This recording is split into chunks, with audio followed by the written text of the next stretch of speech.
Formula 1 2026 ile beraber yeni bir kural setine geçecek ve hem güç üniteleri hem de aerodinamik düzeyler tam anlamıyla değişecek. Herkesin kafasındaki soru işareti şu: yeni nesildeki araçlar şu anki araçlara göre çok fazla yavaş kalacak mı veya benzer bir tempoya sahip olacak mı? Çıkan haberlerde yeni güç ünitelerinin %50 batarya olması sebebiyle ciddi anlamda zayıf kaldığı, aerodinamik düzeylerin de takımların bile FIA'ya çok yavaş kaldık diyebilecek kadar düzleştirildiği ve araçların ciddi anlamda yavaşladığı düşünülüyor. Peki gerçekten araçlar bu kadar yavaşlayacak mı? F2 araçları kadar yavaş Formula 1 araçları görecek miyiz? Gelin bunlara birlikte bakalım. Bunları karşılaştırmanın çok güzel bir yolu var. O da Pirelli'nin yapmış olduğu lastik testleri. Lastik testlerinde ortaya çıkan benzer bir motif vardı. Bu da takımların en düşük downforce üreten arka kanatları takmasıydı. Peki bunu neden takıyorlardı? Çünkü 2026'da değişen kurallarla beraber araçların üreteceği downforce seviyesinin şu anki araçların ürettiği en düşük downforce seviyesi kadar olması bekleniyor. Bu yüzden takımlar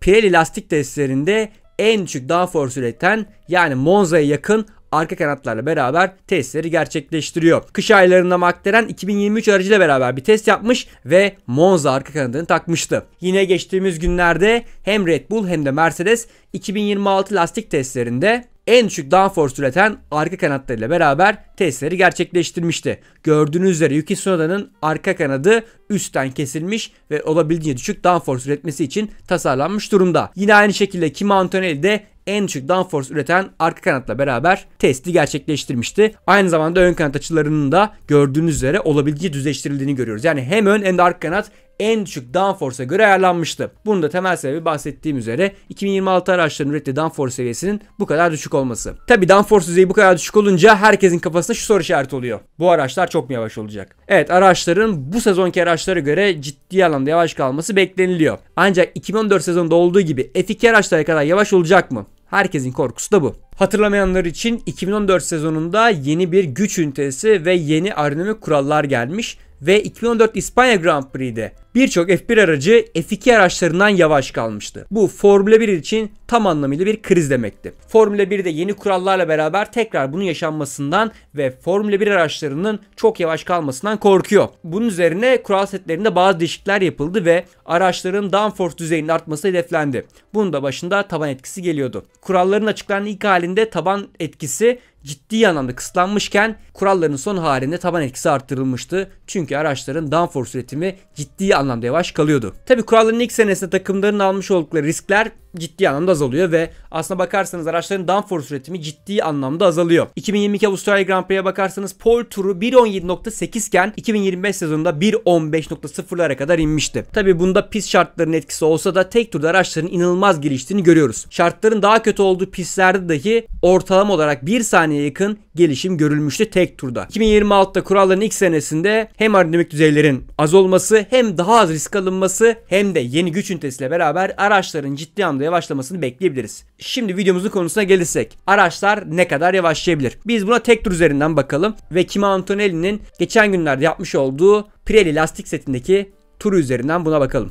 Kimi Antonelli'nin geçen günlerde yapmış olduğu lastik setindeki en iyi turu 1.14.9'du. Takımların sıralama turları içinde simülasyonlar yaptığını bu testlerde biliyoruz ki Pirelli'de lastiklere binen stresi bu şekilde kontrol edebiliyor. 1.14.9 cumartesi günü Oscar Piastri'nin yapmış olduğu turdan tam 3.4 saniye daha yavaştı. Tek turda 3.4 saniye fark gerçekten muazzam bir fark. Çünkü 2022 araçları evet bazı pistlerde 3 saniye yakın yavaş olsa da genel olarak aslına bakarsanız tek turda bu kadar yavaş değildi. Bu da tabii ki fanları daha da fazla korkuttu. Çünkü Kimi Antonelli'yi daha da hızlı yapan bazı etmenler olabilir. Bunların başında güç üniteleri geliyor. Şu anki araçlarda kullanılan güç üniteleri artık evriminin son haline gelmiş ve aslında en gelişmiş hallerindeler. Bu güç ünitesiyle atmış olduğu tur aslına bakarsanız belki de 2026'da göreceğimiz turdan 1 saniye kadar hızlı olabilir. Çünkü 2026'da değişen kurallarla beraber güç ünitelerinin karakteristik yapısı değişecek. İlk olarak güç dağılımı ciddi anlamda değişecek. Hibrit motor kurallarına baktığımız zaman bu seneki elektrik motorun üretmiş olduğu güç seviyesi 120 kW düzeylerinde. Şu anki içten yanmalı motorun üretmiş olduğu düzey de 560 kW düzeylerinde. Görmüş görmüş olduğunuz üzere yeni kurallarla beraber elektrik ünitesinin üreteceği güç 120 kW'tan 350 kW'a kadar yükselecek ve içten yanmalı motorun gücü de 560 dolaylarından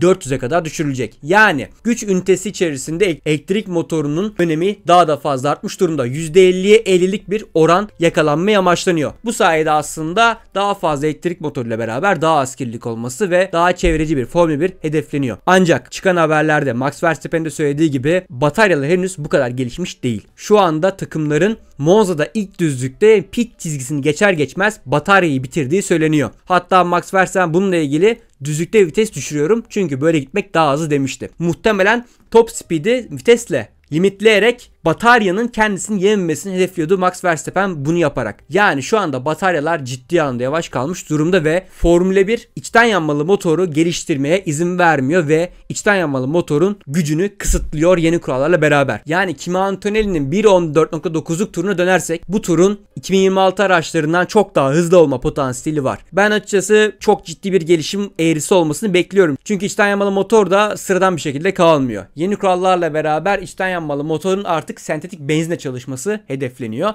ve zorunlu kılınıyor. Yani takımların hem içten yanmalı motoru sentetik benzinle beraber verimli bir şekilde çalıştırması hem de elektrik motorunu geliştirmesi bekleniyor. Hem de bir de MGUH'da kaldırılmış durumda. MGUH'la beraber takımlar ısı enerjisini elektrik enerjisine dönüştürmeyi başarıyordu. Ancak çok maliyetli olan bu teknoloji yeni kurallarla beraber kaldırıldı. Ve aslında elektrik güç ünitesinde MGUK, elektrik motoru ve batarya kalmış oldu. Yani takımların daha az elementle beraber çok daha fazla performans bulması gerekiyor elektrik motorundan. Yani kısacası şunu demeye getiriyorum. Şu anda ortalama 1000 beygirlik bir motorla bu turlar atıldı. Muhtemelen yeni motorlara geçtiğimizde 800 beygir dolaylarında bir güç üniteleri göreceğiz. Yani performans olarak çok daha düşük tur süreleri bekleyebiliriz. Ben açıkçası 1.16'larda pole turları görmemizi, en azından 1.15 sonlarında görmemizi bekliyorum. Peki Formula 1 F2 kadar yavaş olacak mı? Yeni kurallarda bu kadar yavaş olmasını beklemiyoruz. Gerçekten 2014 araçları çok yavaştı. Öncelikle bunu bir yere koyalım.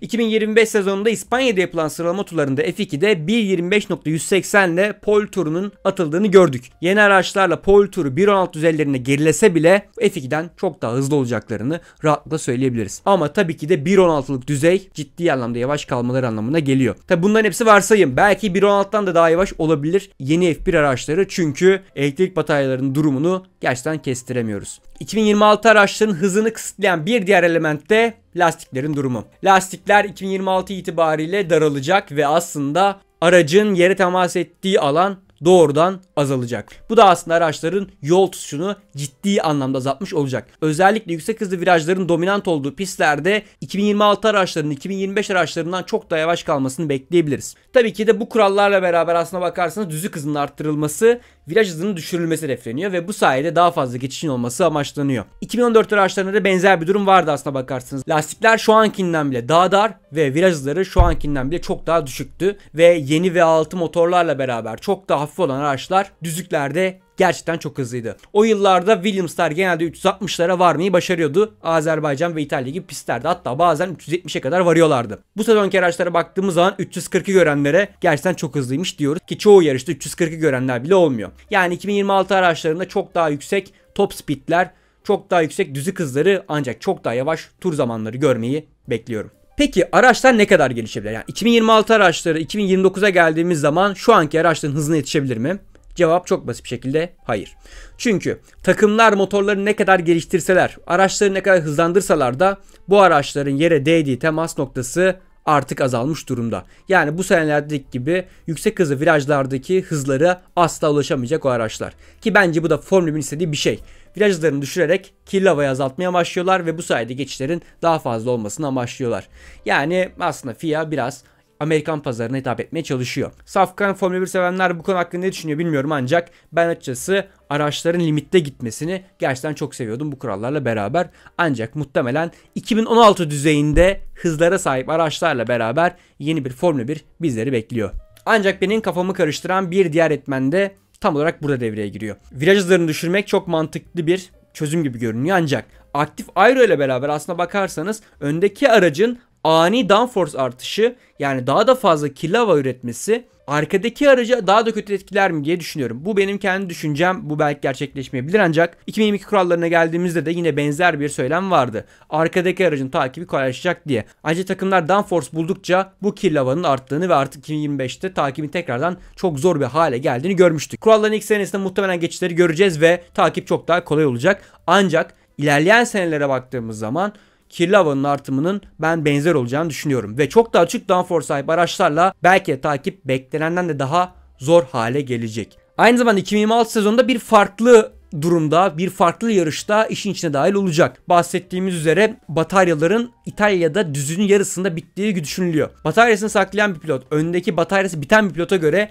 50-60 kilometreye yakın bir hız farkına ulaşabilir. Bu senelerde bataryalar artık benzer güçlerdeyken bile 20-25 kilometrelik farklar görüyorduk. Belki de bataryaların bitimiyle beraber bu farklar 50-60 kilometrelere kadar yükselebilir. Çünkü gerçekten elektrik güç ünitesinin payının artması bu tarz durumlara yol açabilir. Yani bataryası biten pilot, bataryası full bir pilota göre 50-60 kilometre belki de daha yavaş kalabilir düzlükte. Bu da olabilitesi yüksek bir düzey. Çünkü 2022 Bahreyn'de batarya sorunu yaşayan Charles Leclerc düzlükte Max Verstappen oranla 42 kilometre kadar yavaş kalmıştı. O durumu yeni kuralları simüle edersek bu tarz farkları görebiliriz. Bu da tabii ki de bütün yarışları çok farklı bir hale getirebilir. Yani batarya yönetimi açısından da taktiksel bir yöne gidilebilir. Tabi takımlar muhtemelen bataryaları ideal bir duruma getirecektir sezon başlamadan, ancak şu an görünen tablo gerçekten bizlere kaotik durumlar sunabilir. Araçların boyunun 20 santim kısalması, genişliğinin 10 santim daralması da yeni araçları belki biraz daha atik hale getirebilir, ancak şu anki downforce düzeylerine baktığımız zaman Pirelli'nin testlerinde bu durum gerçekten çok zor görünüyor. Kuralların son senesinde belki İspanya'da 1.12'lere inilebilir,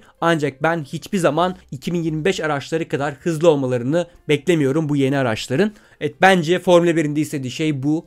Çünkü şu anki araçların ulaşmış olduğu viraj hızları, ürettikleri kirli hava gerçekten yarışmayı çok zor bir hale getiriyor. Formula 1 yavaş olsun ama çok da yavaş olmasın diyerek bence güzel bir ayarlama yapmış durumda. Tabi sürüş karakteri ciddi anlamda değişecek. Biraz sürüş tarzının 2016 civarı araçlara dönmesini bekleyebiliriz ki bu benim çok sevdiğim bir yön değil, onu da söyleyeyim. Keşke 2017-18 civarında bir sürüş tarzı olsa bence çok daha ideal olurdu. Belki de takımlar çok daha hızlı gelişecekler ve bu tarz bir yere gideceğiz, ancak lastiklerin daralması bu durum biraz zorlaştırıyor. Bu araçların artı etmenlerine baktığımız zaman taban kenarının geri dönmesi ekstra bir downforce anlamına geliyor. Bu arada bu araçların gerçekten downforce potansiyeli çok fazla olabilir, ancak bahsettiğim gibi lastik genişliğinin azalması bu performansı ciddi anlamda kısıtlayacaktır diye düşünüyorum ben. Eğer çok yavaş kalırlarsa 2017'de olduğu gibi belki de lastikler tekrardan eski haline getirilecek. Ama bunu da Pirelli istemiyor. Çünkü viraj hızları çok fazla arttığı için lastiklere binen stres çok fazla oluyor ve biz her hafta sonu ya çok hızlı biten lastikler ya da hiç kullanılmayan lastikler görüyoruz. Takımlar 2026 araçlarına çalışmaya çoktan başladı. Hatta kış aylarında Alpine rüzgar tünelinde test ettikleri yeni ön kanadı bizlere göstermiş oldu. Erken başlayan tabi yol alacak, ancak aynı zamanda 2025 sezonuna odaklanan bazı takımlar da var. 2026'ya en hazır başlayan takımlar çok büyük bir avantaja sahip olabilir. Bunun da benzerini 2022'de Haas'la beraber görmüştük. Haas 2021 sezonunda hiçbir şey yapmamış ve 2022'ye geldiğimiz zaman Bahreyn'de 5. olmayı başarmış ve sezona gayet iyi bir giriş yapmıştı. Yine benzer bir şekilde Alfa Romeo'da sezona çok güzel bir giriş yapmıştı. Buna benzer sürprizler de görebiliriz ve belki de Alpine yeni Mercedes motoruyla beraber yeni çağın sürprizlerinden bir tanesi olabilir efendim. Yine 2014'te Williams'da Mercedes motorunun avantajıyla beraber ciddi bir atılım yapmayı başarmıştı. Bu tarz güç değişikliklerinde olmasını bekleyebiliriz. Evet, Pirelli'nin lastik testlerine bakarak 2026 araçlarının olası hızlarını, yapılan değişikliklerin tempoya etkisini ve yeni kuralları aslında biraz incelemek ve aktarmak istedim. Günün sonunda bizim istediğimiz şey güzel mücadeleler. 2014 araçları her ne kadar kötü olsa da bizlere harika pist üstü mücadeleler izletmişlerdi. Buna benzer bir şekilde takımların yakın olduğu, araçların birbirini takip edebildiği ve geçişlerin çok daha fazla olduğu bir Formula 1 görürsek gerçekten benim için hiç fark etmez araçların hızı. Yalnızca 2014'te olduğu gibi F2 kadar yavaş veyahut da pist rekorlarını Dünya Dayanıklı Şampiyonası'nda kaybedecek kadar yavaş olmasın. Tek istediğim şey bu, çünkü Formula 1 motor sporlarının en üst noktası olmak zorunda. Bu özelliğini kaybetmemesi gerekiyor. Evet, Amerikalılar belki geçiş görmek istiyor, ancak Formula 1'in motor sporlarının başını çekmek gibi bir tarihsel ağırlığı da var. Umarım bu yeni kurallarla beraber bozulmaz. Motorların gelişimi, aerodinamik düzeylerin gelişimi, takımları bulacağı yeni trikler, hepsi gelecek sezon için takip edeceğimiz unsurlar olacak. Ben de gelecek sezon bütün bu gelişmeleri sizlere aktarmaya çalışacağım efendim. Şimdiden başlamış oldum 2026 sezon için içeriklerime. Umarım keyif almışsınızdır. Eğer videoyu beğendiyseniz videoya like ve hype atmayı unutmayın lütfen. Aynı zamanda kanalıma abone olursanız çok sevinirim. Bir sonraki videoda görüşmek dileğiyle. Hoşçakalın.